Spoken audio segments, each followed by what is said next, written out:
আজি আচলতে শংকৰ ঘৰলৈ আহিলে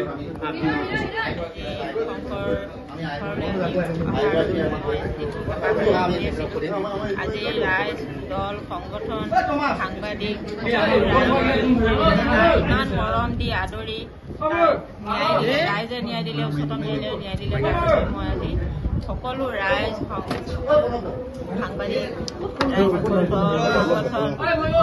সকলো ৰাইজক মই আজি আন দিনৰ পুত্ৰক মই সন্মুখত পাই মই আনন্দিত হৈছোঁ। অসমবাসী যিখিনি ৰাইজ সাংবাদিকে অহৰহ প্ৰচেষ্টা কৰি কাৰণ আজি মই 9 মাহ 10 দিন গৰ্ভত লৈ যিখিনি অনুতপ্ত আজি ৰাইজেও সেইখিনি যে তাৰ হাতত কেঞ্চাৰ লোৱাৰ পিছত ৰাইজৰ দল সংগঠনে ইমান মৰম দি ল'ৰা বুলি মই এৰি দিছিলোঁ। আজি মোৰ প্ৰমাণ হ'ল যে ৰাইজ তাৰ লগত আছে আৰু ৰাইজৰ মৰমতে আজি মই পুত্ৰক কাষত পাইছোঁ। আপোনাৰ পুত্ৰই কৈছে যে আপোনাৰ নহ'লে বা আপুনি যদি কথা নক'লে আপোনাক নোচোৱাকৈ নেমেলাকৈ ক'লৈকো নাযায়। আপোনাৰ পুত্ৰক ধৰক আপুনি যিধৰণে পাই আছে এতিয়া কেনেকুৱা লাগিছে আজিৰ দিনটো দুইটা ল'ৰাই মোৰ মা বুলি যাবৰ সময়ত গোটেই গ'লেও মাত দি যায় আৰু খালে নাই এইবিলাক সোধে। গতিকে মই আজি 9 দিনৰ মই তাৰ মুখৰ মাত এটা শুনা নাছিলোঁ হ'ব পৰা নাই নিউজতে যি পাইছোঁ আজি কিন্তু ৰাইজৰ মৰম ইমান যে ৰাইজৰ মৰম আশীৰ্বাদ আছে তাৰ ওপৰত এই প্ৰমাণ মই 9 মাহ 10 দিন গৰ্ভত লৈ জন্ম দিছিলোঁ যদিও কিন্তু আজি ৰাইজৰ যে ল'ৰা সি মোৰ অকলে ল'ৰা নহয় ৰাইজৰ ল'ৰা আজি প্ৰমাণ কৰিলে। মই আপোনাক এটাই প্ৰশ্ন কৰিব বিচাৰিম বেলেগ একো প্ৰশ্ন নকৰোঁ যে সম্প্ৰতি বৰুৱা সমান্তৰালকৈ বিভিন্ন অভিযোগ বিভিন্ন সময়ত বিভিন্ন অভিযোগ গতিকে মাতৃ হিচাপে কি ক'ব হিচাপে মই সৰুৰ পৰা যিখিনি মই সংস্কাৰ দি ডাঙৰ কৰিছিলোঁ আৰু সদৌ ছাত্ৰতে থাকোঁতে যিখিনি যেনেদৰে ৰাইজৰ দায়িত্ব পালন কৰিছিল বৰ্তমানো সি অব্যাহতি লোৱাৰ পিছতো সি ৰাইজৰ কামেই কৰি আছে। গতিকে কি মই নাজানো হঠাৎ সি চাবুৱাত দেউতাকক মা মই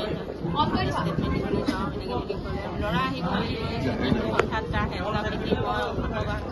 তাৰপিছত আজি 9 দিনৰ অপেক্ষাত ৰাইজৰ সহযোগত দল সংগঠন সাংবাদিক সকলোৱে ৰাইজৰ মৰমত আজি কি ঘৰ পাইছে তাৰ 9 দিনৰ পাছত আপুনি মাৰ ওচৰলৈ আহিছে গাত লগাই বহিছে মাক ধৰিছো সেৱা কৰিছে কেনেকুৱা লাগিছে কেনেকুৱা অনুভৱ আপোনাৰ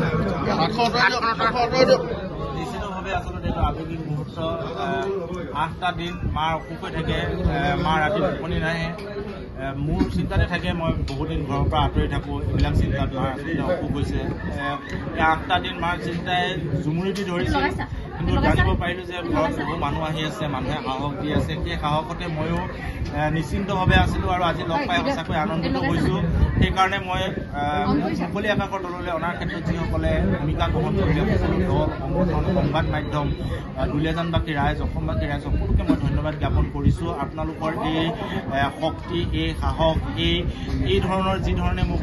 সাহস প্ৰদান কৰিলে সেয়া মোৰ কাৰণে সদায় সঞ্জীৱনী শক্তি হৈ থাকিব আৰু শংকৰজ্যোতি বৰুৱা এগৰাকী সামাজিক কৰ্মী আছিল সামাজিক কৰ্মী হৈ কাম কাজ কৰি যাব কোনো আচলতে এনেকুৱা ধৰণৰ কাম কাজে কেতিয়াও মোৰ মনোবল ভাঙিব নোৱাৰে। মই মোৰ শক্তি সামৰ্থ্য অনুসৰি সমাজৰ কাৰণে দহৰ কাৰণে মাটিৰ লগত থাকি কিবাৰ লগত থাকি সদায় কাম কাজ কৰি যাম আৰু এইখিনিয়ে ভগৱানে মোক শক্তি দিয়ক আৰু এই শক্তি লৈয়ে মই সদায় আগবাঢ়ি যাম। সেইকাৰণে মই সকলো ৰাইজৰ দিহা পৰামৰ্শ আশীৰ্বাদ সকলো কামনা কৰিছোঁ। জনতা সদায় জনাৰ্দন জনতাৰ ওপৰত কোনো নাই জনতাই যি ৰায় দিয়ে সকলো মানি ল'ব লাগিব আৰু পৰিয়ালৰ সৈতে থাকিম সমাজৰ সৈতে থাকিম দহৰ কাৰণে কাম কৰি যাম। এই সঞ্জীৱনী শক্তি আজি বুকুত বান্ধি ঘৰত উপস্থিত হৈছোঁ। এয়া